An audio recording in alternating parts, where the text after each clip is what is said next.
Vous connaissez le principe. Normalement, on va commencer à propos d'une vignette. On va partir d'une vignette clinique et on va essayer d'avoir un diagnostic à partir de cette vignette. D'accord? Alors,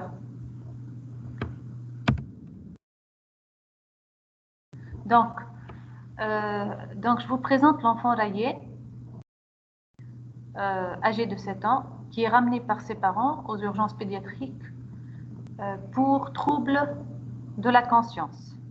D'accord? Donc, le motif de consultation, c'est un trouble de la conscience.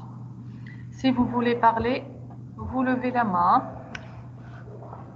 Donc, comment on va faire pour avoir un diagnostic et traiter cet enfant, à votre avis? Je vais nommer, hein, Madame Had ma yitkallam, je vais nommer, hein. D'accord? Mariam. Mariam Jaoueni. Alors, Mariam, comment on va faire pour aboutir au diagnostic?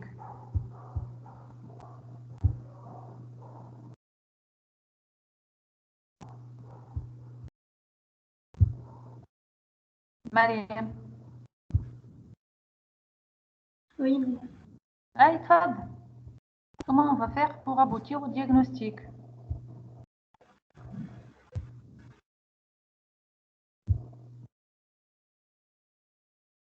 On fait l'interrogatoire. Allez, l'interrogatoire. Quels sont les éléments qui vous sont nécessaires? Les antécédents familiaux et personnels. Donc, antécédents. Quel type d'antécédents? Consanguinité. Consanguinité. Pourquoi tu as besoin de voir s'il y a une consanguinité? Les maladies héréditaires. Quel type de maladies héréditaires qui peuvent donner un trouble métabolique? Qui peut donner un coma, trouble de la conscience.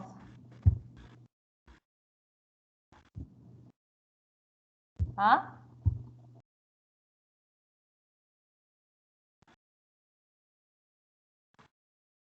Donc, j'ai dit la réponse, c'est les troubles métaboliques. D'accord? C'est les troubles métaboliques. Donc, on peut avoir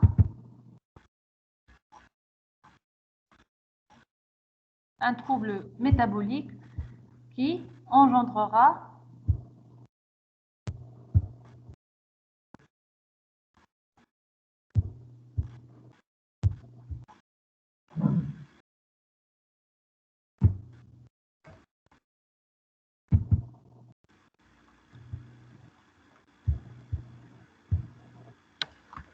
alors, est-ce que c'est bien affiché sur votre... Oui, désolé, j'ai eu un problème, une petite panne.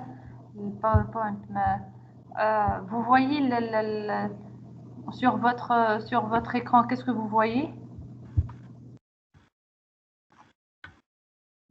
La vignette. Ben, d'accord, donc c'est bon. Ben, alors, donc sur le plan pratique, on va voir cet enfant qui est âgé de 7 ans qui est ramené pour trouble de la conscience. Alors, Sirayen, qu'est-ce qu'on a besoin comme élément? Les antécédents, effectivement. Devant chaque antécédent, hein, vous allez me dire, s'il vous plaît, hein, vous allez me dire quelle est l'étiologie que vous suspectez. Alors, antécédents familiaux, on cherchera effectivement une consanguinité, parce que la consanguinité, elle peut nous orienter vers une maladie métabolique qui peut engendrer lors d'une décompensation un trouble de la conscience et un coma par le biais, par exemple, d'une hyperammoniémie. On va rechercher aussi la notion de décès en bas âge, d'accord? Parce qu'il y a des pathologies qui peuvent donner des troubles de la conscience et un décès en bas âge, notamment tout ce qui est les maladies métaboliques, les malformations aussi, d'accord?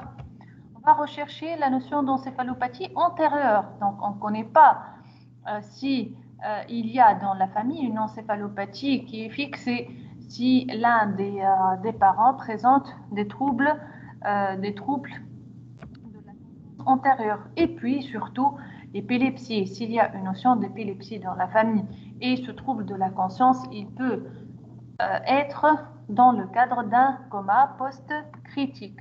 D'accord? Alors, pour cet enfant, il a une sœur âgée de 4 ans, il a un frère âgé de 1 an en bon état de santé. Comme je vous ai dit, pour récapituler, nous cherchons la notion d'encéphalopathie antérieure, d'encéphalopathie héréditaire, de maladie métabolique avec décompensation et l'épilepsie. Et puis le coma post-critique. D'accord? Notre enfant, il ne présente pas de consanguinité, pas de décès en bas âge et pas d'encéphalopathie ni d'épilepsie. Dans les antécédents personnels, on a besoin de quel type d'antécédents personnels? Comme cardiopathie, ça nous amène à rechercher. Vous avez lu le cours ou l'élève? Allô? Allô, allô? Vous avez lu le cours ou pas? Oui, madame. ايه قداش من وي؟ كلكم قريتوا الكور؟ Oui, madame. Oui, madame. Mais là, pourquoi je ne vois pas de réponse? قلت لنا نرفع ايدينا مدام. شنو؟ قلت لنا نرفع ايدينا نعطي on demande قبل ما répond. والله c'est ridicule. فهمت كيفاش؟ c'est ridicule. Il faut arrêter ça. Hein. On ne va pas entrer dans un débat qui est stérile. قلت لنا ارفعوا ايدينا به. Non, madame, sérieusement, فما option في التيمز اللي احنا on demande la parole راهو كالي. D'accord. Ben, donc, on recherche la notion de cardiopathie parce que ça peut être, les troubles de conscience peuvent être dans le cadre d'une syncope.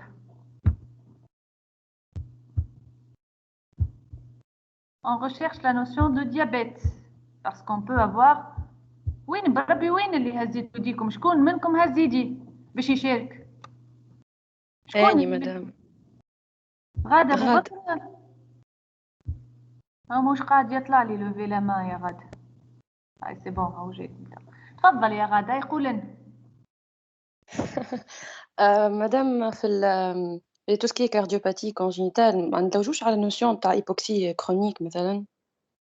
Oui, l'hypoxie chronique, il faut rechercher la notion d'hypoxie chronique, mais généralement, les cardiopathie qui donnent de l'hypoxie, on va avoir d'autres éléments, entre autres. Mais on recherchera les cardiopathies de façon générale hein, pour trouver, pour nous orienter vers la syncope. B, on recherchera la notion aussi de diabète, d'accord? Pourquoi? Parce qu'on peut avoir une décompensation acétocétosique, une décompensation du diabète. La notion d'épilepsie pour rechercher un coma post-critique. Notion d'infection ORL. Les antécédents de méningite. Antécédents de méningite. Donc, pour être logique, l'antécédent de méningite, ça peut nous orienter vers quoi? À l'état actuel des choses. Ou un antécédent de méningite. Méningite herpétique, tout ce qui est encéphalopathie herpétique, la réactivation. Antécédent elle est Ben Hassine. Oui, madame. Et elle est Ben Hassine. Pourquoi on recherchera la notion d'infection ORL?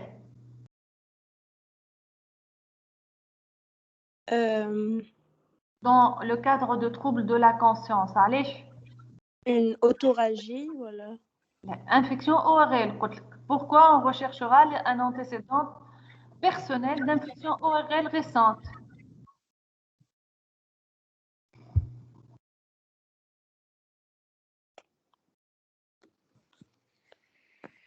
Pour la thrombophlébite cérébrale? Oui, effectivement, pour voir si ça peut se compliquer si ça s'est compliqué d'une thrombophlébite cérébrale ou d'un abcès du cerveau. D'accord? B. On recherchera aussi la notion de traumatisme crânien. C'est tout à fait logique. On peut avoir un traumatisme crânien qui s'est compliqué de quoi? Les hématomes, madame. Mariam, hématome, hématome sous-dural, hématome extradural. شنو آخر؟ Une hémorragie cérébrale. Syndrome des enfants battus. Un syndrome d'un enfant, de l'enfant secoué, très probablement.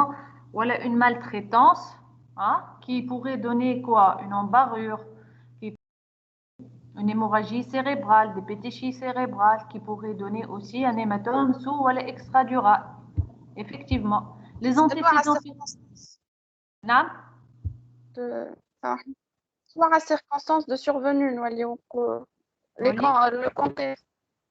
Contexte, effectivement, c'est plutôt l'histoire de la maladie. Mais en fait, sur le plan, si on pense à un enfant qui est maltraité, on ne va pas poser la question aux parents, est-ce que vous battez votre enfant? Est-ce que vous frappez fort votre enfant? La personne qui maltraite son enfant, elle ne va pas vous avouer ça. D'accord? On va rechercher plutôt. نعم نسألوها dans le vague تحشي تضربشي. نسألو très probablement est-ce qu'il y a notion de traumatisme, est-ce qu'il y a notion d'hospitalisation à répétition pour d'autres motifs, est-ce il va venir vous consulter pour un autre motif, des troubles de je يقول لك عنده céphalée depuis un mois. Je يقول لك j'ai consulté à plusieurs reprises parce que il a une hémorragie rétinienne. Il va pas avouer immédiatement qu'il y a eu cette notion de maltraitance. D'accord? Donc, Madame, oui, نسألوا على الكونديسيون دو في. les conditions de vie. كان احنا مثلا في الشتي وهما يستعملوا توسكي كانون باش يدفيه وكل، وهو طفل مثلا كان راقد وحده وعمل معناها كوما إسباغ كابنيك. Donc, les circonstances. Les circonstances. Tu cherches une intoxication après exposition au CO. هكا ولا؟ اي هكا. Donc, on posera plutôt on posera la question sur les circonstances de survenue. D'accord? لم نسأل على الفاكسيناسيون. Origine, c'est qui circonstances. Prise médicamenteuse, circonstances.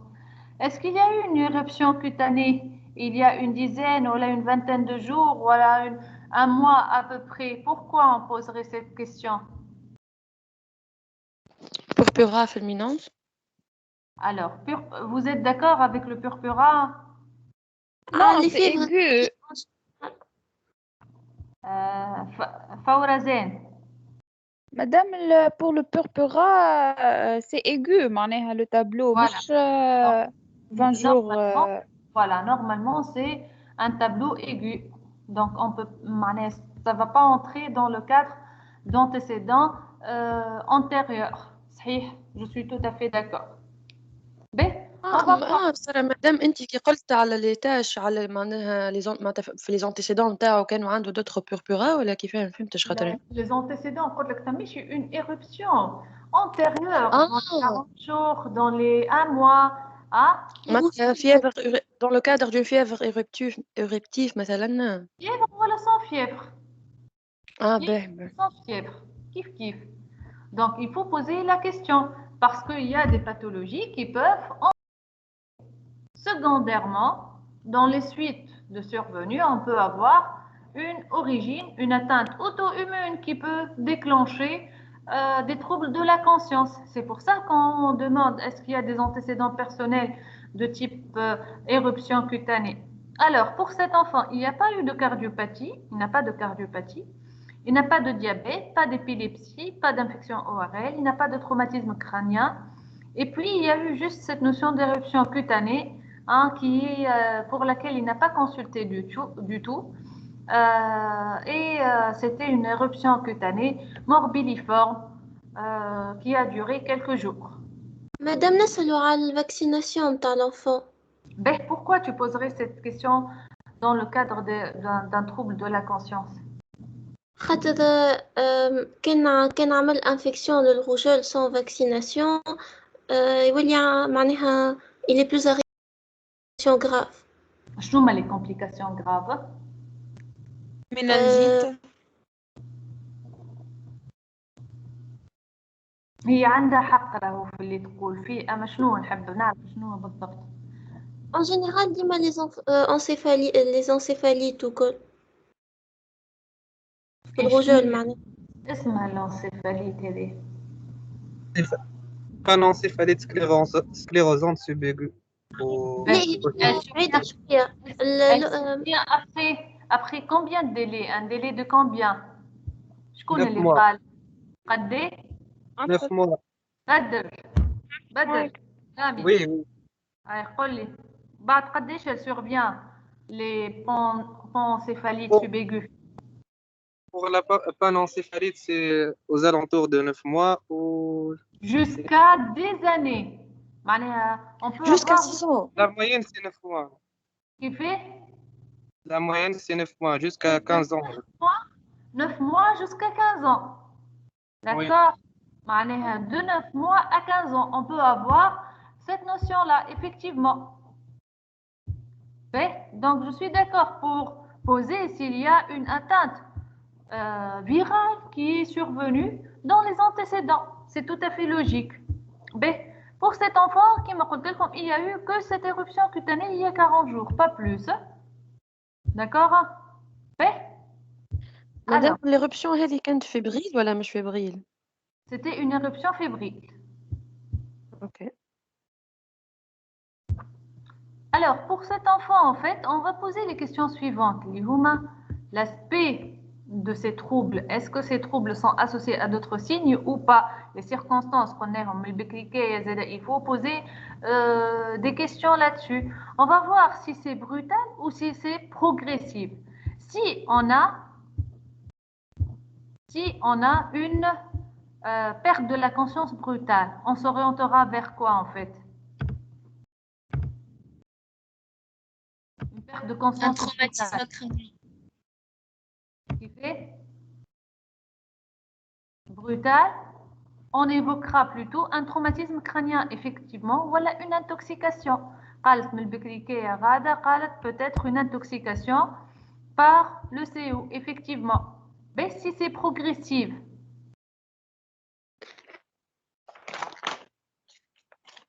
on évoquera quel diagnostic? Tumoral. Du moral, hein? Une cause métabolique infectieuse. aussi. Une cause Infectieuse. Métabolique. Infectieuse, métabolique. Infectieuse, vous êtes pour, Manéa? Est-ce qu'une infection peut donner des troubles de la conscience d'installation progressive? Ça dépend de l'infection. Quel type d'infection pourrait donner une atteinte progressive? Je suis d'accord, ça peut donner. Une méningite. Une méningite, elle ne donne pas. À quel germe? Je connais les cas de méningite. أني قلت مش méningocoque. En tout cas مش الجرم نتاع البربرا في المينانس méningocoque, pneumocoque. لا méningocoque, pneumocoque شنو يعطيك؟ Une atteinte aiguë. tuberculose. شو اسمه؟ tuberculose. voilà. أنيو أسمى. شكون؟ أسمى دحمانة. أي مدام. Effectivement, quand on a une méningite tuberculeuse, on peut avoir l'installation de troubles de la conscience fluctuants et progressifs. D'accord? Donc, suite à une infection qui va se propager dans le système nerveux central, abcès ou la sinusite. Par contre, l'abcès, quand on a un abcès, on va avoir une installation progressive de troubles de la conscience, mais rapidement progressive. Ça ne va pas être une installation sur quelques jours. Enfin, c'est rapidement progressif. En 24 heures, 48 heures, on va avoir la panoplie de la symptomatologie. D'accord? Madame, entre l'atteinte ORL ou l'abcès qui se constitue quelques heures, لا مش entre la teinte orale لا c'est pas ça. Ben, entre l'apparition des signes cliniques et la constitution de l'abcès, il va y avoir un abcès, un processus infectieux intracrânien, il va y avoir des signes. Ce n'est pas des troubles de la conscience immédiatement, mais on peut avoir d'autres signes. On peut avoir une parésie, des réflexes qui sont vifs, troubles de la marche, d'accord, des convulsions. Donc le tableau n'est pas nu, d'accord. Au trouble de la conscience, il vient clôturer tout ce tableau-là. Ok.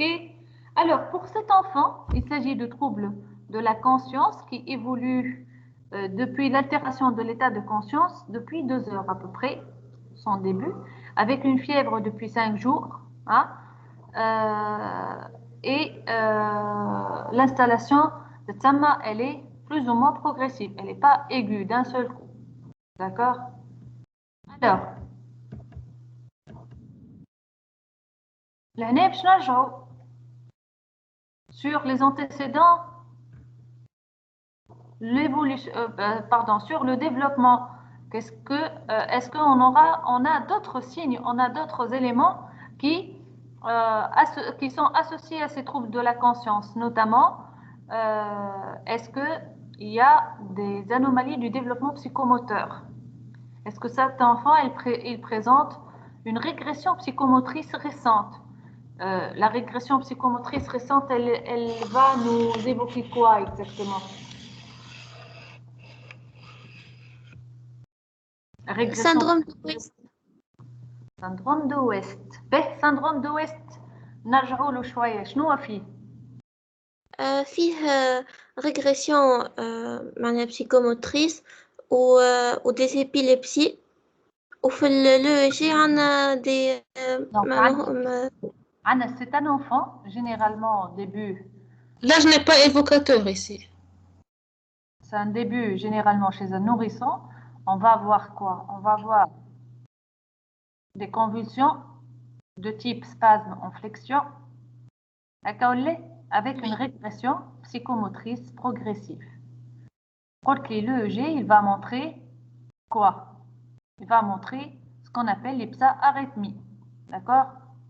Alors, est-ce qu'on a obligatoirement des troubles de la conscience? Pas forcément. Non. Juste en post-critique. En post-critique, on peut avoir, effectivement. Mais tout ce qui est maladie métabolique.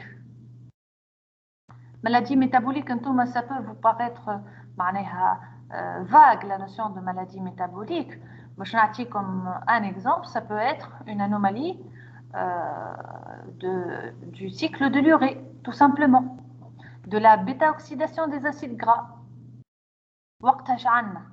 On a une hyperammoniémie, d'accord? Et l'hyperammoniémie s'associe à des troubles de la conscience fluctuantes au début, mais quand on arrive à un seuil particulier, on risque d'avoir des taux très élevés qui sont néfastes et vont engendrer des troubles de la conscience, d'accord? La vaccination, donc, on a besoin de savoir tous les éléments qui peuvent nous orienter vers l'étiologie, notamment on a une régression psychomotrice, d'accord? La vaccination, elle est importante. Pourquoi? Parce que on peut rechercher une pathologie qui n'est pas couverte par la vaccination, qui engendrerait des troubles de la conscience d'installation rapide avec de la fièvre. Elle est méningite, par exemple, à pneumocoque. D'accord? Méningite à pneumocoque. Alors, pour cet enfant, il présente une fièvre évoluant depuis 5 jours. D'accord? On va voir, il faut insister sur les signes associés, les vomissements, le début, le type, la fréquence. Pourquoi? Parce que quand on a un enfant qui vomit depuis un bout de temps, qu'est-ce qu'il faut rechercher? Une cause tumorale, par exemple. Une déshydratation, une costumorale. Il y a déshydratation, je le costumorale. Costume oral, par exemple, madame, une tumeur qui a fait, qui provoque une hypertension intracrânienne. Donc, l'hypertension intracrânienne avec des céphalées soulagées par les vomissements. C'est des vomissements généralement en fin de nuit, donc de type matinaux, sans enjeu et soulageant la douleur. D'accord? Oui. madame, نجموا يكونوا les vomissements الكوز متاع التروب de la conscience. أعطيني كيفاش فهمني. Par déshydratation aiguë يعمل un œdème cérébral par hyponatrémie مثلا. معناها هو منه déshydraté. Il présente une باش نمشي لك dans le sens déshydraté. Il présente une hypercétonurie. Une cétonurie, سامحني. Et une hypercétonémie. Avec des troubles. معناها هو شنو اللي يعطي les céphalées quand on vomit beaucoup. C'est quand on a de l'acétose. C'est ce qui donne des céphalées. حسبك انت هيك شنو فهمت؟ ليه اني قلت اللي بالديغاتاسيون يعمل ايبوناتريمي.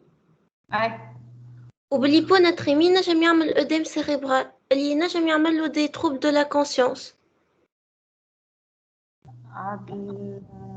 الهيبوناتريمي كيفاش باش تعمل لك اديم سيريبرال؟ ممكن تبدا ايبوناتريمي.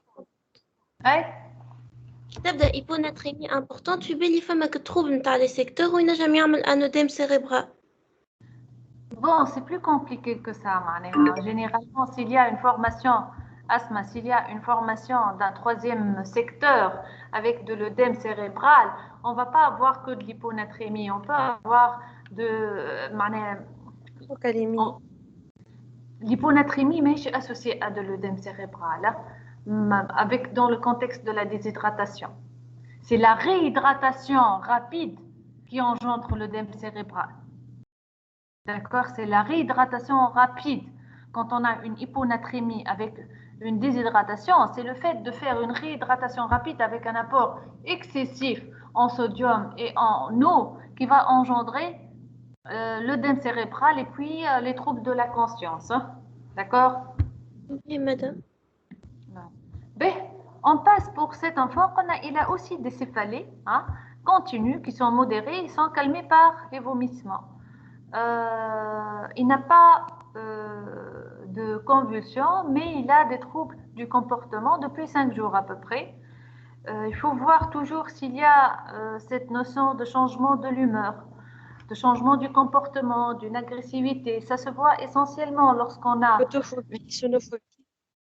photophobie, sonophobie, c'est dans le cadre d'une raideur ménagée associée avec on voit ça effectivement méningite. Mais quand on a des troubles du comportement, une certaine agressivité, il faut penser à l'hyperammonémie d'un côté, les troubles métaboliques. De l'autre côté, il faut penser à un processus expansif intracrânien avec de l'hypertension intracrânienne. Donc ces éléments-là, et surtout les troubles ZKIF, les troubles visuels.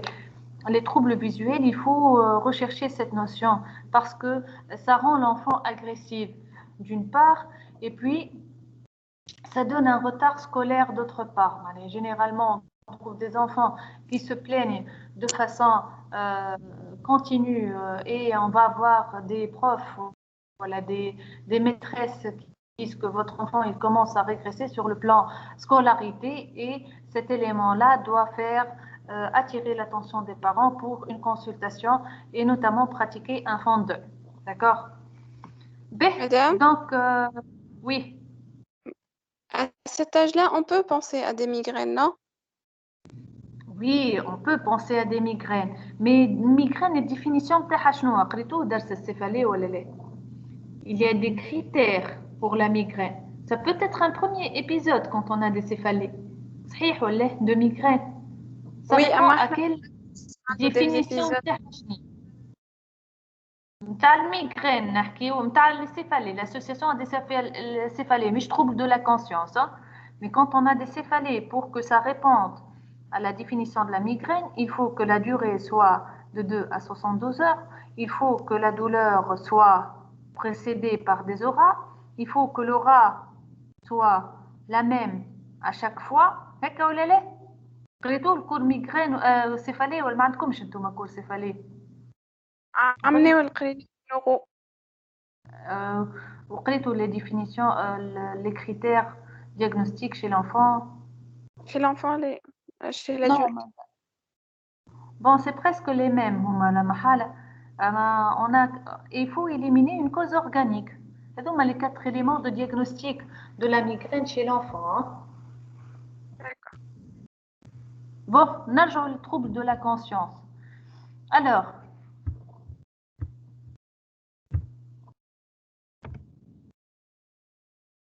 le trouble de la conscience pour voir si cet enfant il présente d'autres signes associés, notamment une fièvre depuis quelques jours, les vomissements, la fréquence, les céphalées, les convulsions, parce que ça peut évoquer un abcès du cerveau, une thrombophlébite cérébrale, trouble du comportement, l'agressivité, tous les éléments, d'accord?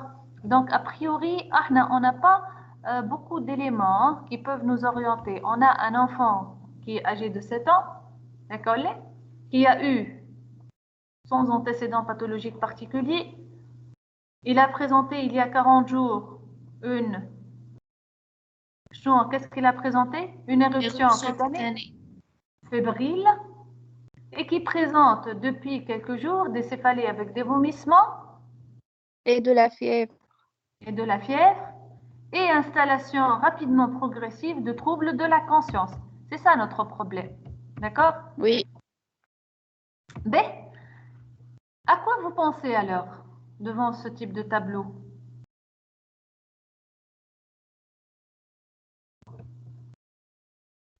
Vos hypothèses, diagnostics. Presque vous avez tout dit. Processus expansif intracrânien. Processus expansif. قالت لك اني بالنسبه لي هذه حسب ما سمعت يظهر لي شكون كلمه يظهر لي اسماء غدا غدا قالت pour moi c'est obligatoire, il faut rechercher un processus expansif intracrânien. C'est là on tire مش بالضرورة tumeur معناها نجم يكون abcès نجم يكون abcès en formule hypertension processus expansif intracrânien, une tumeur cérébrale. Sarah, une autre étiologie. L'infection. Infection chnon. Madame, il a présenté une éruption. Et quel type d'infection est ça? Bactérienne. Une infection bactérienne, de quel type? Une méningite bactérienne. Une méningite bactérienne. D'accord, pour la méningite? Oui. Allez, ça serait, dans ce cas-là, une méningite qui évolue depuis 5 jours. Oui, madame, parce qu'il y a un syndrome méningé, il y a des vomissements faciles en jet, il y a des céphalées, on ne peut pas l'écarter, madame. Donc, vous êtes pour retenir le diagnostic de méningite ou l'élène, tout matin au col? Oui, à discuter. Hein? On est pour. À discuter, ma mère. Plutôt une méningo-encéphalite. Le méningo-encéphalite, c'est plus logique. Une méningo-encéphalite, c'est plus logique qu'une méningite. Je suis tout à fait d'accord. Oui. Méningo-encéphalite. Comme diagnostic, une tumeur cérébrale, un abcès du cerveau, une méningo-encéphalite. Madame, question. Oui. Madame, هو صحيح معناتها l'éruption اللي عملها il y a 40 jours. أما معناتها الديagnostic نتاع البانencephalite sclérosante subaiguë on l'écarte ولا نجمو on le discute؟ احنا ما قلناش c'est une rougeole. ما حكيناش على rougeole. نعرف أنا ما نعرفوش زاد بالضبط شنو الإيرuption فيبريل اللي صارت له زاد ما عندناش حاجة كونكريت تقول ممكن عندنا 40 jours هكا وسي تري بريكوس pour parler d'une encéphalite subaiguë راهو. فوالا حبيت نسألك اسكو سي تري بريكوس ولا نجمو كمان نشوفو دي كا. Très proche de l'épisode infectieux. S'il a eu une rougeole, on est très précoce. On ne va pas évoquer une encéphalite subaiguë, hein? D'accord? Mais par contre, on peut évoquer une méningo-encéphalite. Hein? Une méningo-encéphalite secondaire à quel germe? الولاد اللي حكيم البكري كيشكونوا السيد اللي حكيم البكري encéphalite وصل الفانفون تاع اليدين نتاعك. HSV. Herpétique, très bien. Donc, عنده حق, il veut éliminer d'emblée une méningo-encéphalite herpétique. C'est la hantise de passer à côté d'une telle pathologie. Je suis tout à fait d'accord. Yani, si on a à classer, je mettrai la méningo-encéphalite herpétique en premier lieu. En deuxième lieu, je mettrai les tumeurs cérébrales. Ah, si vous êtes d'accord. Encéphalite post-infectieuse. Encéphalite post-infectieuse. Je m'en ai encéphalite post-infectieuse, encéphalite aiguë post-infectieuse. Encéphalite aiguë post-éruptive. Post-éruptive, post-infectieuse. Tout à fait. Donc, ce qu'on appelle l'encéphalite disséminée post-infectieuse. Ok.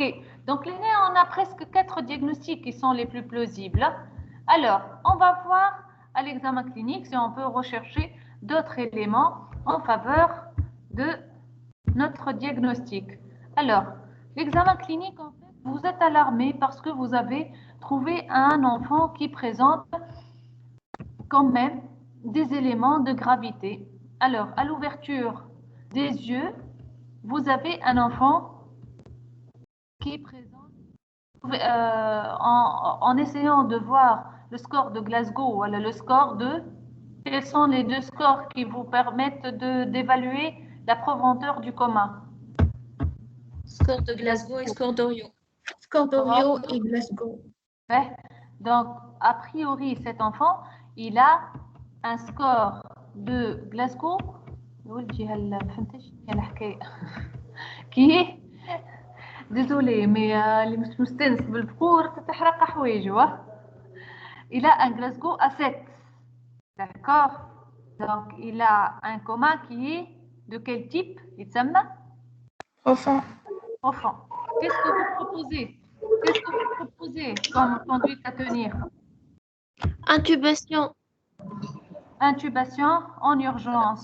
Hospitalisation en réa. Hospitalisation هو في l'urgence déjà.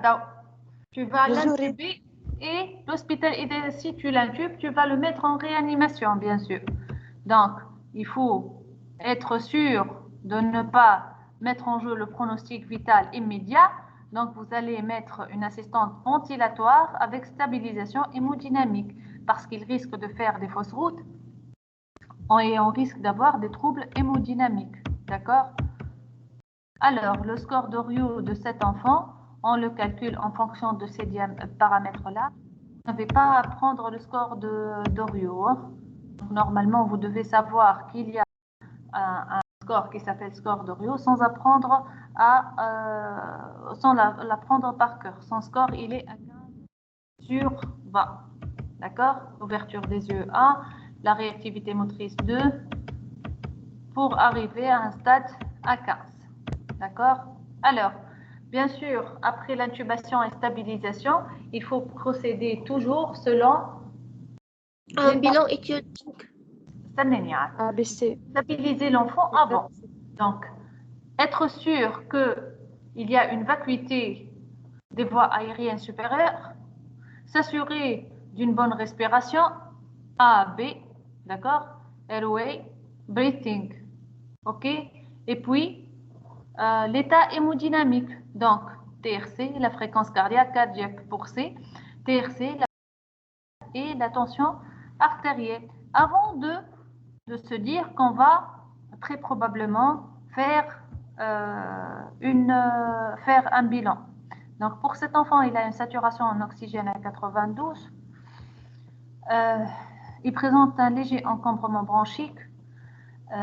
Il a un TRC immédiat, une fréquence cardiaque qui est bonne, une tension artérielle qui est à 10,6. Donc, on peut éliminer une encéphalopathie hypertensive. D'accord? Dans le cadre d'un CHU, voilà, dans le cadre d'une GNA. D'accord, là? Oui, madame.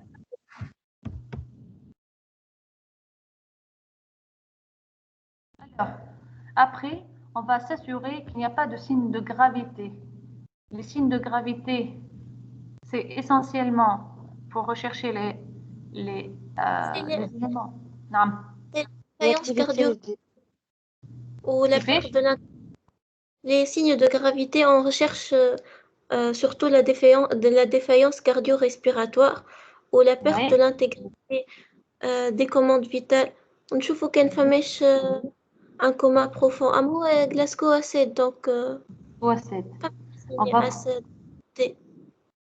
Donc, a priori, il y a un signe de gravité. D'emblée, il a un coma qui est assez profond.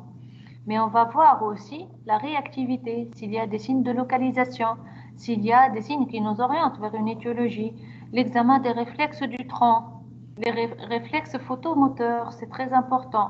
Donc, on va évaluer l'état des pupilles, réflexes oculocéphaliques, voir s'il a un tonus périphérique ou pas. Voilà, l'enfant est totalement hypotonique. D'accord? Voir s'il y a des signes de localisation. Si oui, quels sont ces signes-là? Est-ce qu'il a des réflexes qui sont abolis? Ceci peut entrer dans le cadre de la forme réflexes qui sont abolis. Voilà, vif. Aboli, vif. Bon, aboli tout ce qui est cause neurologique périphérique en général. On a un exemple de diagnostic. Mathalan, un Guillain-Barré avec dans sa forme encéphalitique. Elle est à la forme de Miller-Fischer. D'accord? On va voir aussi les réflexes cutanéo-plantaires. Alors, pour cet enfant, il présente des pupilles intermédiaires et symétriques. Les réflexes oculocéphaliques sont normaux.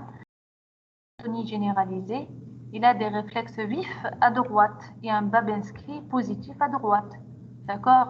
Est-ce que ça vous permet de vous orienter déjà? Oui, déjà la cause, elle est a priori centrale. Ouais, la cause, elle est centrale, effectivement. Au hémisphère gauche, possible. Donc, une atteinte plus profonde à gauche, très probablement. Oui. Ouais, on verra. C'est une hypothèse qu'on gardera à l'esprit.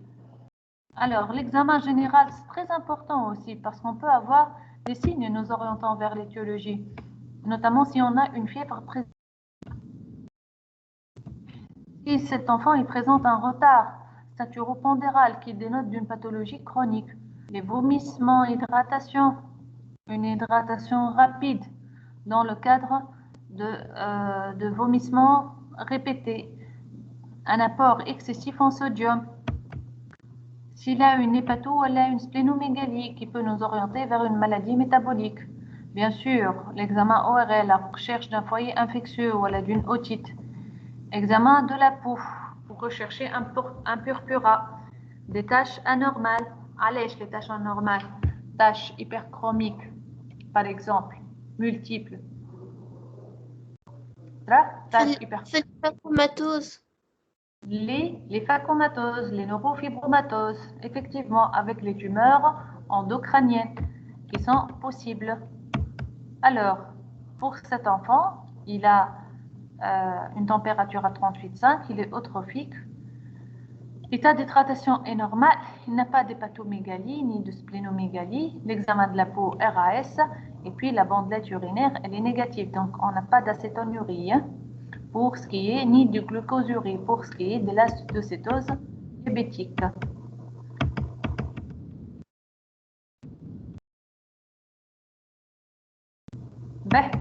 Alors, pour totaliser votre examen et vos données cliniques, on a un enfant âgé de 7 ans qui présente un tableau d'hypertension intracrânienne subaiguë, il est très probablement en rapport avec une infection du système nerveux central et cet enfant il présente un coma qui est profond avec des signes de localisation.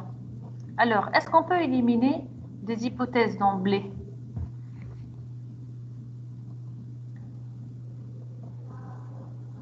Est-ce qu'on peut éliminer certaines hypothèses d'emblée?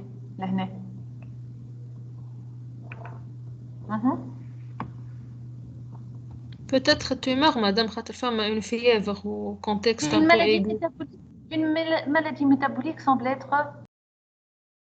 D'accord? Oui. Si on parle d'un processus expansif intracrânien, on peut éliminer une tumeur. Bon, quand je trouve une tumeur nécrosée. Je suis tout à fait d'accord.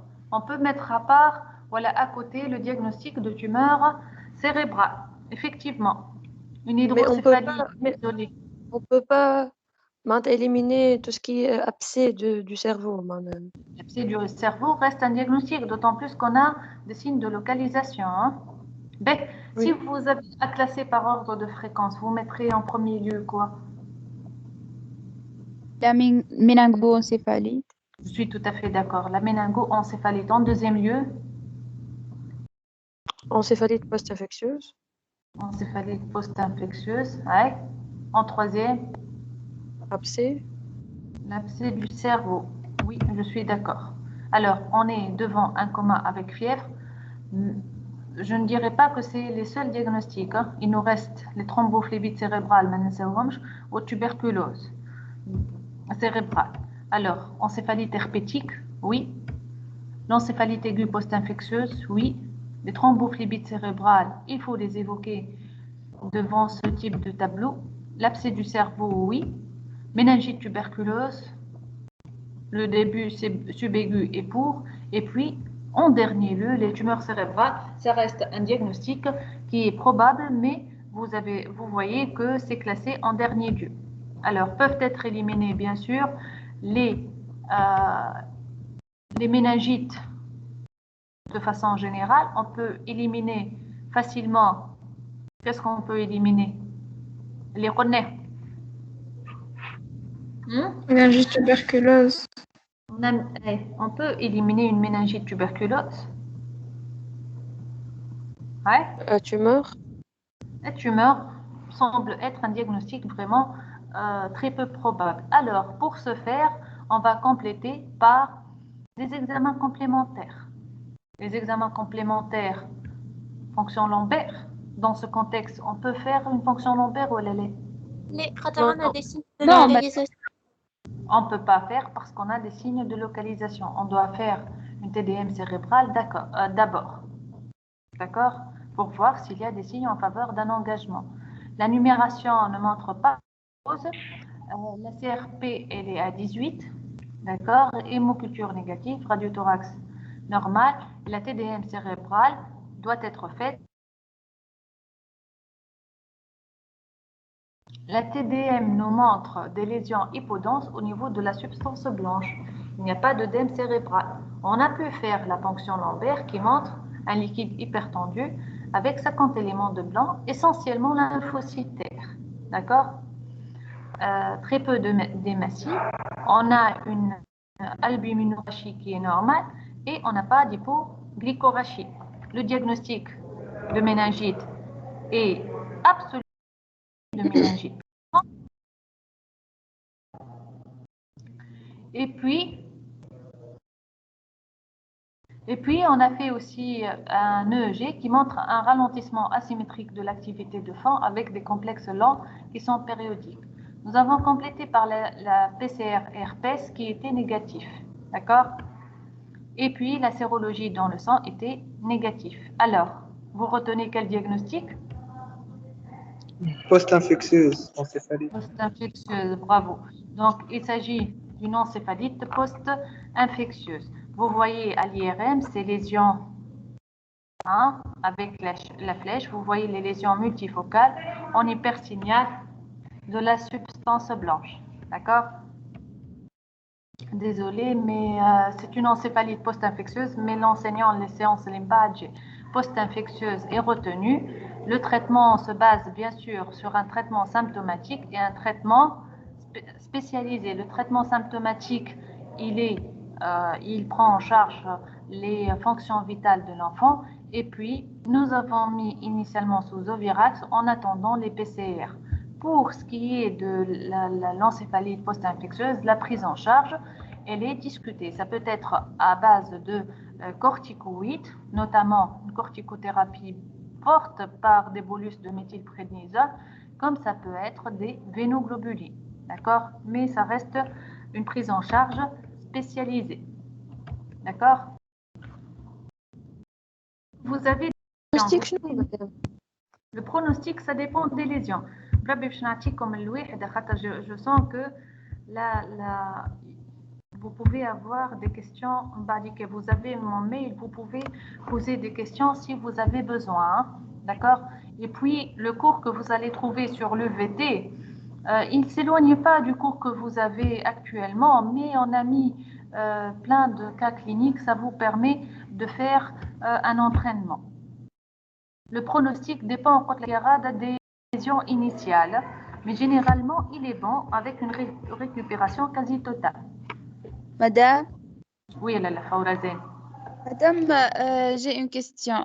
En ce qui, lorsqu'on a établi les hypothèses diagnostiques, en premier lieu l'encéphalite herpès, est-ce qu'on instaure le traitement en urgence Bien sûr, c'est une urgence thérapeutique. Il faut mettre d'emblée, pour insister qu'il faut absolument mettre un traitement. Si on ne met pas le traitement, on risque d'avoir des conséquences sévères. Le PCR interne. Si le PCR est négatif, on arrêtera. D'accord. D'accord. Et puis, l'aspect à l'IRM, il est très typique. Donc, lequel le PCR va tarder, on va avoir un résultat sur l'IRM immédiat. D'accord. Madame, j'ai une autre question.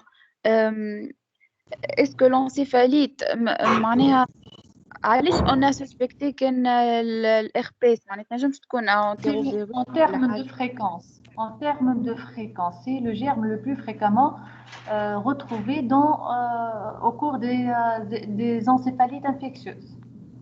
Ok, merci. Je vous laisse l'enseignant qui va avoir la séance d'après et